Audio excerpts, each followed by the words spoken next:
So there is a new Fantastic Four movie coming out. Is it still Sony or is it Marvel this time? It was Fox before. It is Marvel this time, which means this will be technically the fourth live-action Fantastic Four movie that isn't a sequel. So this is an origin story? Or what do you mean by sequel?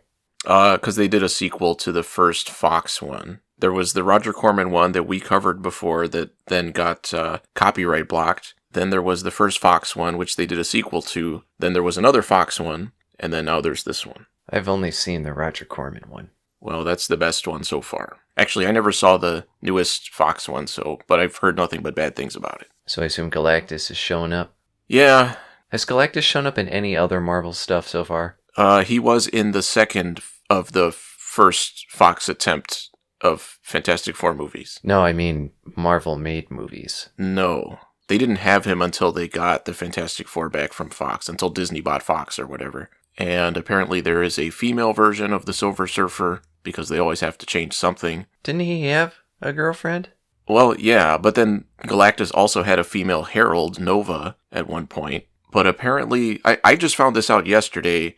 Apparently this version of the Silver Surfer is from like an alternate universe comic that they did in like the 90s or something. At least it is a comics character, as opposed to just them arbitrarily changing something like they always do. Yeah, I remember seeing a woman Silver Surfer at some point in the comics. Okay. It's still a pointless change just to be like, hey, look, we have more female characters in here and that kind of thing. From the trailer, I was very disappointed with The Thing, with his voice. The Thing has such a distinctive way of speaking, and the voice in the trailer just sounded like some guy. When I finally saw the actor before he becomes The Thing, I was surprised that he was as old as he was, because he even sounded like a teenager or something. So that definitely felt like they're going in the wrong direction. And now that I think about it, I don't know who's playing Galactus. So who would you cast as Galactus, now that Orson Welles is dead? Josh Brolin. I mean, no matter what, they'll do a bunch of voice filters and stuff, and it won't even sound like the person that it originally was, I'm sure. So it's going to be Hugo Weaving? Is that what you're saying? No, you know what the ultimate move would be? Be to cast Robert Downey Jr. I didn't see him in the first trailer, but apparently he is in that movie. I guess that's where he first shows up as Dr. Doom. Which is still a casting point that makes absolutely no sense. And not only because he played Iron Man already, but because he just is not the right person for that role. Yeah, they're going to make Dr. Doom really quirky and make all these jokes, because that's what Dr. Doom is known for. Well, unfortunately, that's what the Marvel movies, I feel like, are known for now. Yeah. I mean, Thor in the movies could not be farther away from the comics version in terms of his personality. I would love to see a comic-accurate personality of Dr. Doom in the movie, and to just hear him talk to all the characters the way Dr. Doom talks. Well, you know what? What they should do is get James Earl Jones. He already played Dr. Doom in those Star Wars movies, basically. And the Spider-Man cartoon that aired between Empire Strikes Back and Return of the Jedi tried to kind of cash in on that by having Dr. Doom show up in like every other episode and have him speak like Darth Vader. You were foolish to return to my ship. Haven't you learned your lessons, Spider-Man? So I could see that working. Didn't James Earl Jones sell the rights to his voice so they don't actually need him? They can just use his voice? I don't know, but if that's the case, I'm going to buy him. I'll find some use for him. Maybe I'll replace my own voice in these videos in the future. That'd be cool. So what did you check out this month? I watched 3 Ages from 1923, which is a Buster Keaton movie.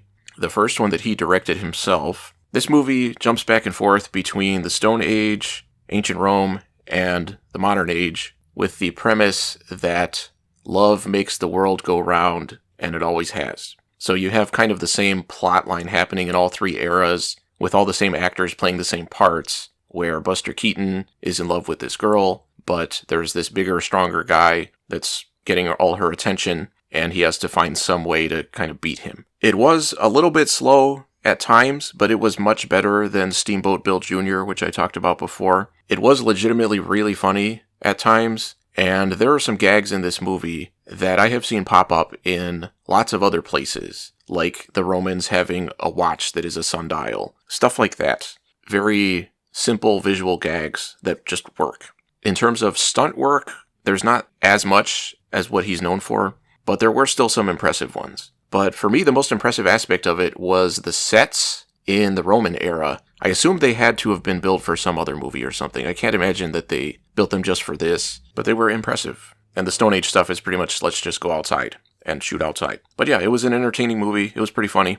I guess I would recommend it. I watched Doc Savage, The Man of Bronze from 1975. I've talked extensively about how much I love the Doc Savage books, and I have avoided watching this movie up until now because I've heard nothing but bad things about it. And even then, I still came away extremely disappointed. The approach they took was kind of trying to turn it into the 60s Batman, but the people doing the 60s Batman knew what they were doing, and it worked for that. It does not work here at all. It felt like they were trying to go for a tone that they themselves didn't understand, but they thought other people would think it was funny. It was really, really dumb, really, really bad, and I could tell how bad it was going to be from the very beginning when you get this really dumb, over-the-top theme song that's kind of trying to do like a super patriotic thing, and it was absolutely ridiculous and did not fit at all. Nothing in this movie fit the character. He's played by Ron Ely, who I was unfamiliar with before this. He is okay. I don't necessarily have a problem with the casting or even his performance, but everybody else in this movie, none of his group of sidekicks feel like they fit their characters. Maybe one or two of them. I did like Johnny, who's always using the big long words to sound smart and everything. I thought that worked, but that was pretty much the only thing. I was really disappointed with Monk and Ham, who are always arguing in the books. They do argue in the movie too, but their actors are just not right for the characters. It was Michael Berryman's first movie, which I guess is kind of an interesting footnote. I don't know. And he doesn't play a monster guy or anything. He just plays a normal person, but he is dubbed, which I thought was interesting. It's also stupid that the Doc Savage logo is plastered on everything in the movie. Like the car that he drives has the logo on it. A plane that he uses has the logo on it. Everything has the logo on it. It's so dumb. And it felt like they were trying to do the Batman thing of like, here's the Batcopter and here's the Batboat and here's my Bat Shark Away spray or whatever. And the dumbest thing, well, there were so many dumb things in this movie, but one of the bad guys, they seemed to kind of try to go for like a Batman or like Dick Tracy kind of thing where one of the bad guys is, I don't know what his name was. He probably had a stupid name, but he sleeps in a giant crib, like a giant baby crib, and sucks his thumb, and the crib like rocks by itself. And there's no explanation for it. They just put it in there because they thought it was funny. But he ends up being a minor character that doesn't even matter, which, I mean, describes every character in this movie. The main bad guy is not memorable. I thought the actor could have been a good bad guy, and I'm sure he is in other things, but the entire approach to this movie was just wrong from the start. So I was extremely disappointed. I know that Shane Black has been attached to doing a new movie for a long time, and they said they wanted The Rock to play Doc Savage, which I wouldn't think that I could hate a movie more than this one, but I think I would hate that even more. And I like some things that Shane Black has done, but he is not the right person. His comedic approach is not right for this either. So I could see it turning out to be kind of the same thing where they try to make it funny, but it's not something that should be funny. So for now, it looks like Buckaroo Banzai is going to be the closest thing we'll have to a good Doc Savage movie. And that one is funny. That one kind of takes, it kind of does what this one tries to do, but does it in a way that works. And the people doing this one just should not have made this movie. And they even have a thing at the end saying, stay tuned for the following movie and whatever. And of course it never happened, which is good. So that was an extremely disappointing experience. So I followed it up with another terrible movie, which was Red Sonja from 1985. This was the third and final Dino De Laurentiis movie that was sort of adapting Robert E. Howard Conan stuff. You even have Arnold coming back, but I couldn't find a reputable source of information explaining why he's not playing Conan in this movie, but it sounds like maybe they lost the rights to Conan and the rights to Red Sonja were cheaper. And this is not the first time you've seen this movie, I assume. This is the second time I've seen this movie. It didn't make a strong impression the first time, and watching it again I can see why. I didn't think it was as bad as Conan the Destroyer, and they're both the same director, Richard Fleischer, and they both do take the same approach of trying to make it funny, and it's not. It's the comedy here is really, really bad. including the stuff with Ernie Reyes Jr. in his first movie as a little kid prince who is kind of bossing everybody around and being really loud and stuff. It wasn't funny. So Arnold plays a king. I can't remember what his name was. And people, everywhere you look online, people say, well, it's basically just Conan. And they also say that he's only in it for like 5 minutes, which is not true. He's in it for a good bit of the movie. He shows up very early on. He shows up for a couple of major action sequences as it goes on. And then he's there for like the last third of the movie. He doesn't do a whole lot, but he's there. They brought back Sandal Bergman, who played Valeria, I think, in Conan the Barbarian. And she plays the evil queen in this movie. And she is absolutely terrible here. I didn't mind her in that first Conan, but she is not good for this part. She's no Sarah Douglas from Conan the Destroyer. So even though I thought Conan the Destroyer was worse, at least it has things that you remember, and it's a little bit more interesting than this. This one just feels very generic. It feels like they just said, well, let's just make another one. The only two, at least semi-good things that I could say about it are there's a scene, really the only creature scene in this movie involves a metallic sea serpent kind of thing. And the effects are not bad. It's a full-size puppet thing. And then the best thing by far is the score by Ennio Morricone. I couldn't believe that they got him to do this. But it's not memorable. It is good while it's there, but it's nothing special, really. So, another disappointing movie. We seem to get a lot of those on this channel. And since that's all I had time to watch, I'm going to give a brief Star Trek update, since it takes me so long to get through seasons. I have been watching Deep Space Nine Season 3, and I got to I can't remember if there was more than one, but I got to the Mirror Universe episode where, because I know they did at least one Mirror Universe episode in a previous season. I don't think it was the same season. I think it was an earlier one. But there was an episode where you had the Mirror Universe Tuvok, and I was like, oh, okay, that's interesting that they introduced him as the Mirror Universe version first before, like, the regular version. But then I looked it up and I realized, oh, crap, Voyager started, like, halfway through this season, so I was supposed to be watching that. So I paused Deep Space Nine and started Voyager, and I've only watched the first maybe 3 episodes, I think. So it's too early to form a concrete opinion on it. I do like Janeway. I don't like the concept because, first of all, putting them so far out in space away from everything else presumably means we're not going to get the Klingons, we're not going to get the Romulans, we're not going to get the Cardassians, we're not going to have the established Star Trek universe stuff, which kind of feels like a missed opportunity for additional, fleshing out of things and playing with those elements. But just as a concept, just them trying to get back home, in that same kind of way, it doesn't feel like it lends itself to development of, background elements of the universe. Because if they're constantly moving forward, that means they're leaving everything behind. So is it always going to be stuff that we only see for one episode and it never shows up again? I don't want that. The first season of that show is almost like the people behind it were afraid of the concept. It's a struggle between traditional Star Trek and doing something entirely different. And I think after that first season, they feel more comfortable ditching the traditional stuff. I think it's a very different show after the first season. Okay. See, that could also be good because they're already doing, in just the few episodes that I've watched, the same kind of fake sci-fi stuff that they've been doing, in TNG and Deep Space Nine, which is pretty much what I expected. It's still disappointing to just see more of that. Yeah, they take advantage of them being so far out in later seasons by saying anything can happen, so it will. Okay.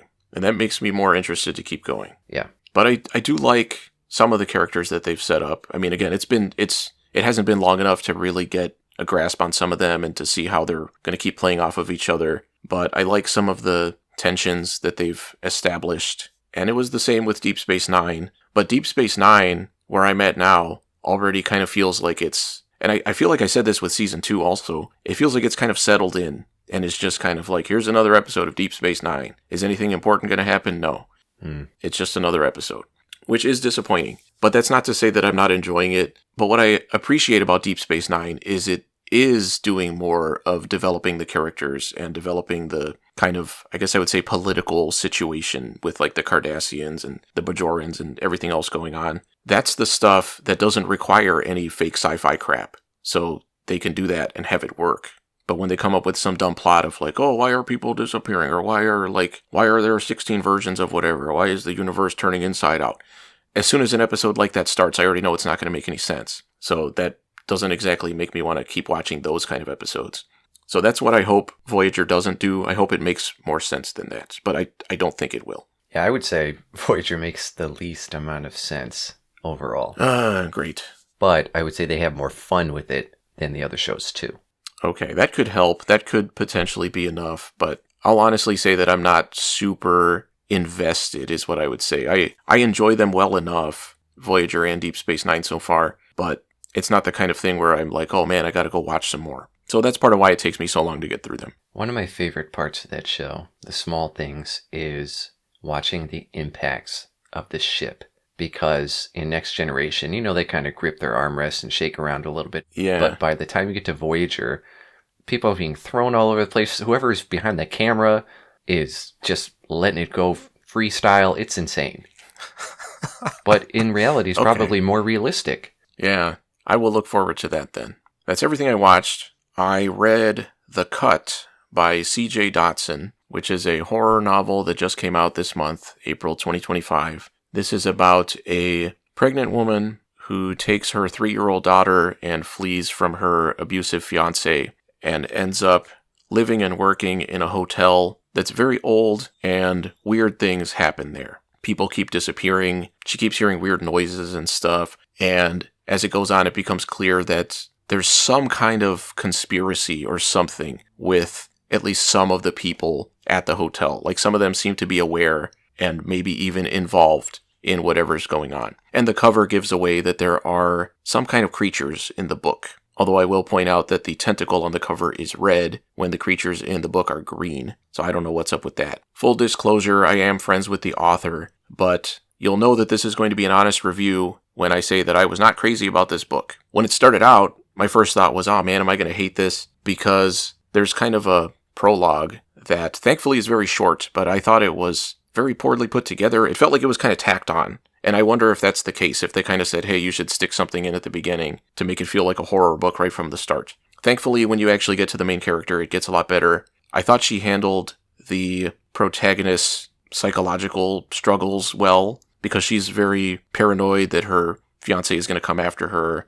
And she's trying to keep the fact that she's pregnant secret, because she doesn't want people to ask questions or anything. So I thought that stuff was handled well, but the creature stuff and the stuff happening at the hotel, I thought was kind of awkwardly introduced and awkwardly integrated into the book in the way where a lot of those scenes, and this is for the first half, a lot of those scenes felt kind of confusing, especially in terms of characters' spatial relationships to each other. Like if something's happening in a scene, sometimes I'm not sure who's standing where or where something is coming from or stuff like that. And she also does some what I would refer to as fake jump scares, where it seems like something's happening, there's something coming, and then it turns out to be nothing. And once I finished the book, I kind of realized that they're not necessarily fake jump scares. There actually is something going on. But when you're reading it, it feels like, oh, I guess it was nothing. It was just her imagination kind of thing. Thankfully, that's not the case, but that's what it felt like. And either way, it felt like a lot of those little moments were in there just to kind of keep reminding you that you're reading a horror book. I wish all this stuff with the creatures and the weirdness of the hotel had been more in the background and it had just focused on the protagonist and kind of very gradually introduced those things. But every time they come in, it feels like they're kind of forcing their way in. Thankfully, the last third of the book I thought was solid, and I was wondering the whole time how the stuff with the creatures was going to tie into everything else, because it feels like a completely separate story, but it does all come together, it does all make sense, and that last third I thought was much better written than everything else. Everything felt a lot more just solid, I would say, like it all feels like it works, like it all fits together and all makes sense. And there's a lot more happening where it's kind of like, it has a good flow to it. It just kind of keeps moving. Whereas that first half or 2/3 felt a little bit more awkwardly paced. And this is her first published novel. I've read other things by her that haven't been published that are much, much better. So I know she can do stuff that's really, really good. Trying to salvage your friendship at this point. She's not going to watch this. But I wonder how much of what I didn't like about this one was editorial stuff. The sense that it's trying to remind you that you're reading a horror book Made me feel like maybe the editors said, hey, you should stick something in here because readers they're gonna get bored if you don't have like some kind of scare in here. But I don't like jump scares in movies. They feel cheap and lame, and that's kind of how they felt in this book too. But I liked that last third. I read some reviews where people thought that the last third was where the book fell apart for them. It kind of lost them because it goes in a very different direction. But for me, I liked that it was willing to go that far in that direction. Without giving too much away, it becomes much bigger. There's a lot more happening, and it's a lot more... It does kind of break away from reality a little bit more, in the sense that it becomes much more of like, this is a not real story. You're dealing with things that are not real. But I liked it. I thought that stuff worked. Up until that point, you have kind of like a Rosemary's Baby kind of tone, where she's always wondering what's happening and, you know, who she can trust and whether she's going to get captured by somebody or something. And I liked the kind of reveal of what was happening, because it wasn't quite what I thought it was going to be. And I thought it worked. I'm glad it got better as it went on, because that's a lot better than it starting out good and then it kind of dwindles out. This one I started out thinking, I don't know, but I liked it by the end. So from there, I read Foundation by Isaac Asimov from 1951. This was just like I, Robot, which I talked about last month or the month before. This was originally a series of short stories, but in this case, they were originally written to follow up on each other. And he just took the first few of those and combined them into a novel, wrote an additional one to kind of start it off and set things up. So the idea is this guy comes up with a new kind of science concept that he calls psychohistory, which is using psychology to predict history, using human behavior to predict the course of human society. So this is in a future where you have this huge empire that controls, or I guess rules, however many planets, and he predicts that this empire is going to run into some trouble, that it's going to collapse, and there's going to be an extended period of just chaos, and he figures out that there will be there's no way to prevent the collapse, but there will be a way to shorten that period of chaos. So he sets up the Foundation as this sort of organization that's going to try to direct history going forward and try to prevent things from getting as bad as they could be. There's 5 sections in that book. Each of those sections jumps forward several decades. So almost every one is dealing with a completely new cast of characters, because each one is basically a new threat that pops up that has to be controlled to kind of direct, the future. I first read this book probably like 15 years ago or more, probably more than that, and I didn't really like it as much back then. It was definitely my least favorite Isaac Asimov book up to that point, but reading it again, I actually really liked it. And I think part of why I didn't like it as much the first time is I do think the way the entire book ends doesn't feel satisfying. And it's partially because it's just another one of these sections. It doesn't feel like it closes anything off. It doesn't feel like, it doesn't feel like a conclusion to a book. It just feels like here's the end of another section. And there are several other books in the series that continue things on. And apparently the first 3 books are kind of structured as a trilogy, even though there are more after that, and there are some that take place before that. So maybe it'll be more satisfying going on. I've heard that the second one is really good, but I did like it a lot more this time. Each of the sections does have an interesting setup. I actually really, really like the way he kind of introduces these political situations where it's often people trying to gain power for themselves and the people at the Foundation having to kind of strategically manipulate things and find some way to, even though their planet has much less in the way of resources, they have to find some way to get an advantage over other people. And often that's playing other people against each other or using the advantage of the knowledge that they have that other people don't. And something you get a lot of that's just really satisfying is often the antagonist in one of those sections will be a really arrogant, smug person. And by the end of that section, they will be put in their place. And it's just very satisfying. So I did enjoy it. I will read some more at some point, not right now. I've heard that the TV show is completely unrelated to the books, aside from some very basic conceptual elements to start it off. So, and it's on Apple TV, so I'm not going to watch it anyway. I don't have that. But it's disappointing to hear that it's so different. I was wondering how they would do that, because, again, each section is a completely different cast of characters. And if it's not, the characters that you had before are now much older. so that would be hard to film. But definitely out of all the Asimov books I've read, iRobot is my favorite. I read And Then There Were None by Agatha Christie from 1939. I didn't realize it was that old. I've never read any Agatha Christie before, but this was exactly what I was hoping it would be. It's a very satisfying mystery thriller kind of book with an intriguing setup where you have these 10 people that are trapped on an island. One by one, they start dying, and they're all trying to figure out who's killing them and what's happening. And they've all been accused of having murdered someone in the past, whether directly or indirectly. So it was a cool setup. I liked how the characters all kind of played off of each other. It's very much a The Thing kind of situation where they're all wondering who's the killer and who they can trust, and kind of some people will team up at one point, but then they'll turn against each other and stuff like that. And part of what I liked about it is there's no fat to the book at all. It's not very long. Actually, I would say it's pretty short. And everything that's in the book is there in service of the plot or the characters or the setup. I was a little bit disappointed with the very last part of the book where you get some of the explanation, because it's not the kind of mystery that you can just figure out, where you can say, okay, here are my clues, I'm going to piece things together. You can have your theories, but there's no way to know if they're right until you finish reading the book. And the explanation involved some pretty extreme suspension of disbelief to kind of buy that all of these elements played out exactly the way the murderer intended.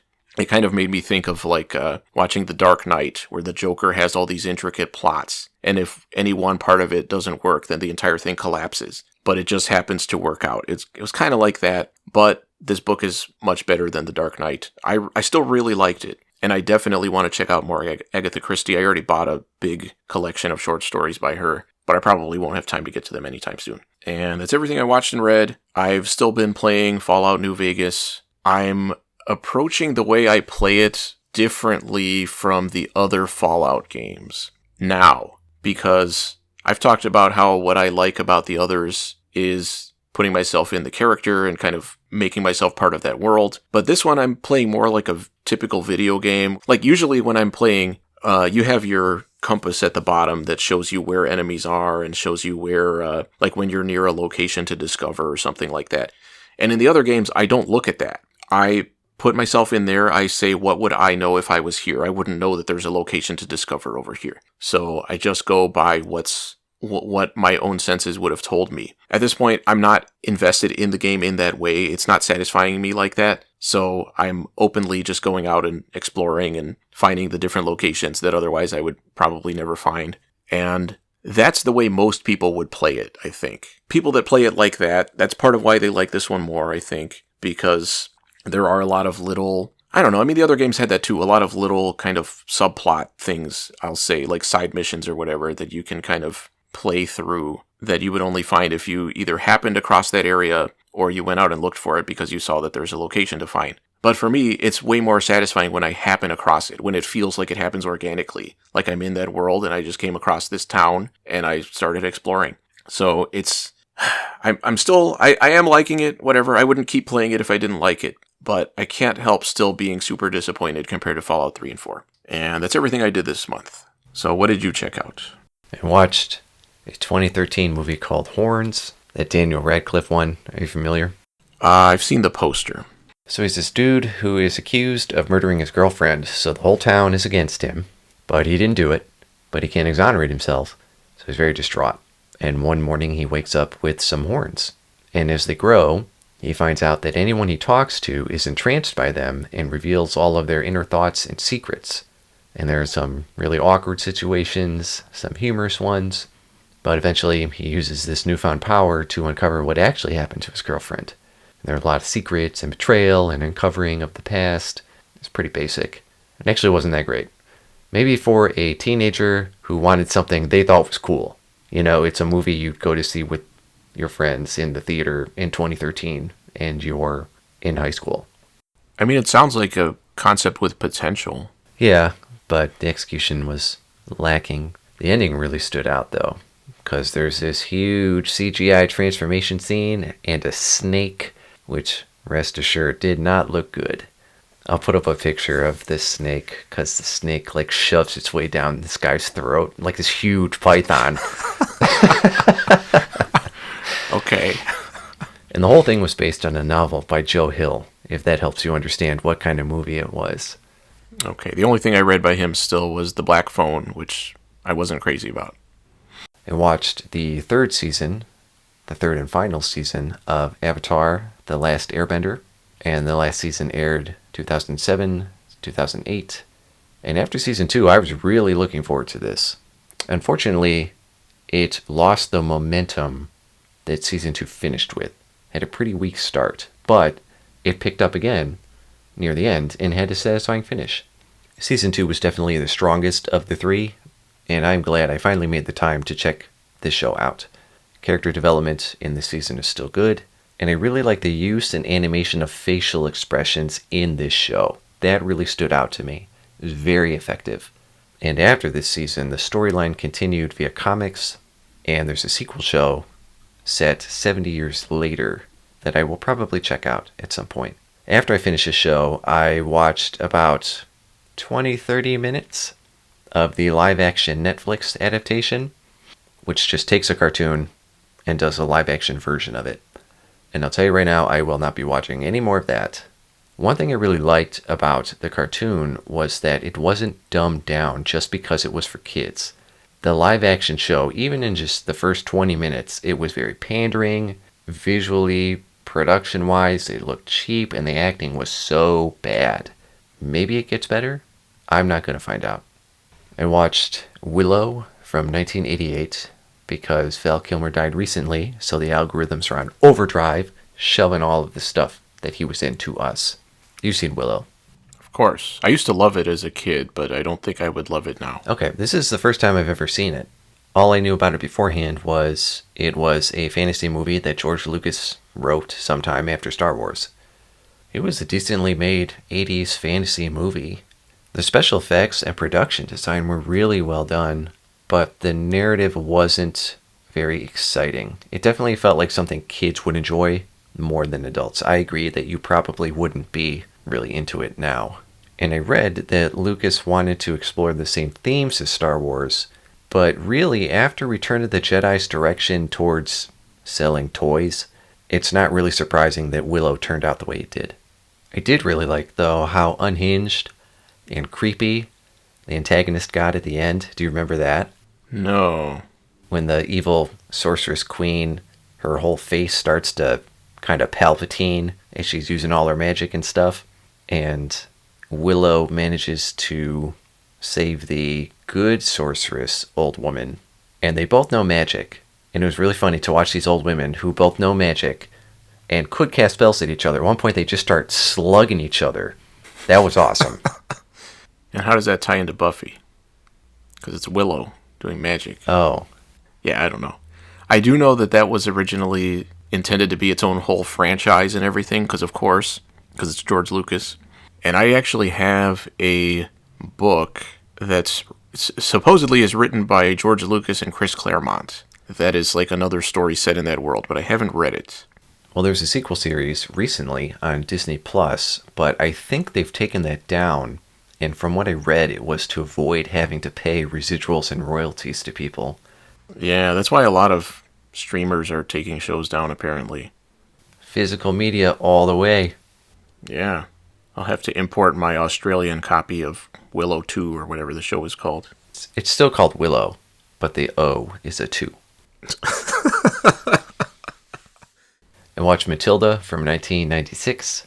I really like this movie. I think it's an understated Roald Dahl adaptation. I've read most, if not all, of Dahl's children's books, and while the movie doesn't quite jive up with the source material in every aspect, I think between DeVito's directing, the cinematography, and Pam Ferris's acting, her portrayal of the Trunchbull is one of the best transfers of an antagonistic Dahl character to a different medium.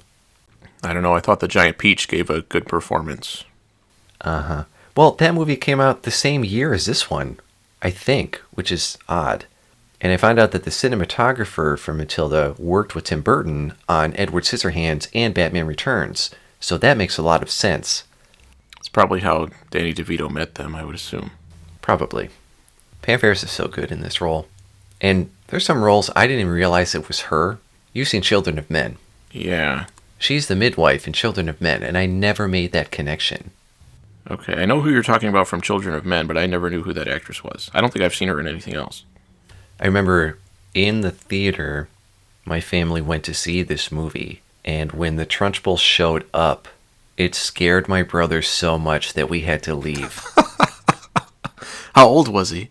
He was little, but it just was so effective that he was like, I'm peacing out of here. Yeah, he was 17.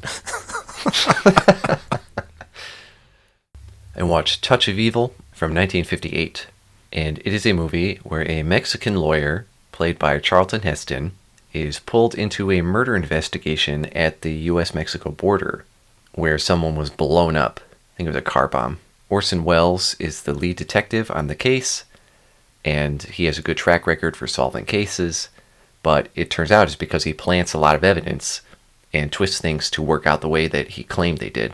And he's an alcoholic. So, it's a good combination all around.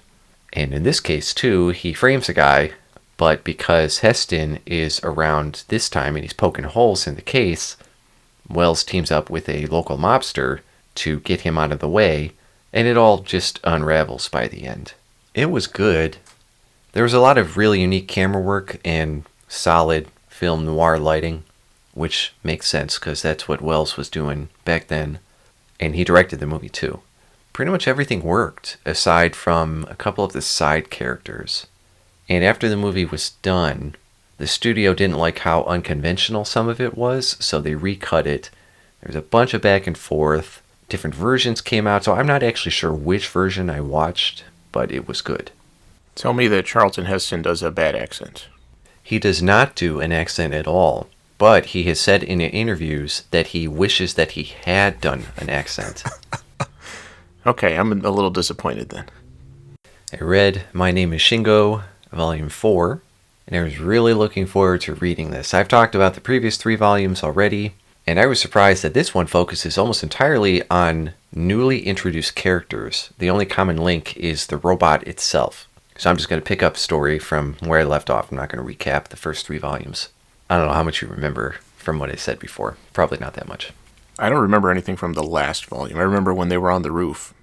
The last thing I talked about was the deformed child in the hospital bed receiving the phone call from the robot in the sewer. Okay. So, typical, generic, everyday story. Yeah. So the opening that concluded the arc from the last volume was a letdown and didn't really make much sense. So the robot, now self-named as Shingo, makes its way from the sewer to this deformed child in their apartment, but it leaves before the parents show up. And when the parents come in, the dad dramatically rips the sheet away from the bed. And it turns out that their daughter had died some time ago, and they were just pretending that she was in the bed. So this bed has been empty the whole time, but the little girl earlier saw the figure in the bed and was able to describe it to her mom. And even the dad of the child is surprised that the bed is empty, and his wife is like, we need to stop pretending that she's still alive. And that was the end of that arc, so that was disappointing. That's just the prologue. The first half of this volume is that there are 3 people who work for the company that created the robot, and they actually programmed it, and they're trying to find it because they know shit's going down.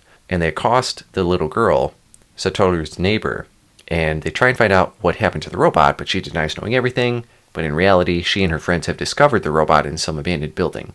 And because of all the events with Satoru and Marin and them asking about making children and whatnot, the robot perceives itself not only as a human, but as their child. So this group of 5 kids, little kids, is on the run from these 3 adults searching for this robot. And whatever humor was present in the previous volumes is almost completely eradicated from this one. This one was dark as People, including 4 of the 5 children, are outright killed, some in very horrific ways. A bunch of adults are caught in the crossfire too. People are hit by cars. People are drowned. It was very barbaric. And the whole level of intensity was much higher throughout the whole thing, which was a little disappointing because it had less impact. because there were no downtimes. Then the second half introduces this entirely new kid in a completely different area. And he likes computers and computer games. And it's really funny because this was the 80s, so you got a bunch of little footnotes when they use quote-unquote technical terms like hacking and password, which isn't really a computer term to begin with. You know, people use passwords before computers, but whatever. And he likes computers, he likes computer games, and the robot, wherever it ends up, is interfacing through some network. And this kid accesses the same program, whatever. So he's interfacing with the robot, and he thinks he's encountered this new computer game. You know, he asks questions and talks to it, and he's like, oh, this is like a cool mystery game, and I gotta help this person, Shingo. But of course, he's being traced by the three adults, the programmers, and they're increasingly concerned because they find out through the kid and the robot, their conversation, that the robot thinks it's a human. And they're like, damn, okay, this is out of control. And they're like, is this thing sentient? So the kid is like, wow, this robot is like referencing real life places, and I know where this neighborhood is or whatever. How cool is this game? So he eventually goes to the building where he thinks the robot is telling him to go. And of course, the building is scheduled for demolition, so there's dynamite all over the place. And knowing what had happened before, I was like, well, that kid's going to die. And he goes inside, and the door opens, and the robot is there and kind of sticks its arm out. And it was really interesting, very esoteric, because the kid perceives the robot as this just grotesque, huge monster because he's so terrified and just the setting of this building and everything. So he tries to destroy it. He tries to kill it. But the robot arm grabs him and sends some kind of signal that seems to resequence his DNA or something. And the kid walks out of the building, and he's all bright and happy. And then he triggers the dynamite and demolishes the building. And the demolition crew is all freaking out. So I thought, okay, did the robot transfer his consciousness to this kid? So now he's actually a human child? And the programmers drive past this kid, and they're like, that kid looks really happy. That's weird. Okay, we got to find the robot. But the robot, even though it was in the building, is still operating on its own, and it's not clear if it's aware of what it actually did. So I don't know what happened to that kid. He doesn't pop up again in this volume. So the robot is still dragging itself around, and it eventually ends up all the way back at the factory where it was installed, and determines that its goal is no longer to find Satoru, which it was trying to do up to this point, but instead to find Marin and tell her that Satoru still loves her, because that's the final note that it had. This volume was a wild ride. It was much more disjointed than what had come before. I expect things will connect later, based on the other Umezu stuff I've read, but the lack of humor, even dark humor, was kind of a letdown, so hopefully that will re-enter as the story continues. I think the next volume is June, and it might be the last one. I picked up Vampire Survivors again, because finally, this Castlevania-inspired homage worked with Konami, or the shell of Konami, to add Castlevania DLC. And they did it on Halloween, of course. And there's a lot of content, which makes sense because these people love Castlevania. There's a ton of characters, there's a ton of weapons, there's a ton of intricate knowledge of the entire Castlevania series, not just popular mainline entries. It was great. And it was still, only $2 or $3. Totally worth it. And I talked about Monster Hunter Wilds last month, and I've done everything I want to do in this game this month. It was a good run. The series has taken a dramatic shift to be more streamlined and accessible, and that's not necessarily a bad thing. But for iterations like 3 Ultimate and Generations Ultimate, there were always more ways to refine your build for different scenarios. There were always more things to do, and you felt like they had a purpose. I pumped in hundreds upon hundreds of hours into those games. But with recent iterations like Rise and Wilds, while you can continue as much as you want, there's no need to do it. You're set for pretty much anything the game can throw at you. So I'm at a point where it feels like a very solid ending. The evolution of the series, good in some ways, not so good in others. And that's everything I did this month. So thanks for sitting through another crappy video. You're going to feel so embarrassed when that author totally takes the world by storm and everyone is just gushing over that book you talked about. Like I said, I know she can write good stuff. There's one story in particular that if it gets published, it would be a novella. I could see it being a new classic in the horror genre that everybody talks about. So I know she can do good stuff. I just don't think this was it. Okay, just because it doesn't have the word Robert in the title. I bet the other one does, that you're like, oh, this one's so good. Hey, she listed me in the acknowledgments or whatever. Wait, really? So that was cool. Yeah. I'm sure she'll take it out of future editions after this. But Yeah, it would be like, despite all the negativity received from Robert, I still wrote this book. And it wasn't a bad review. Like I said, I ended up liking that last third. I thought it ended solidly. Time will tell.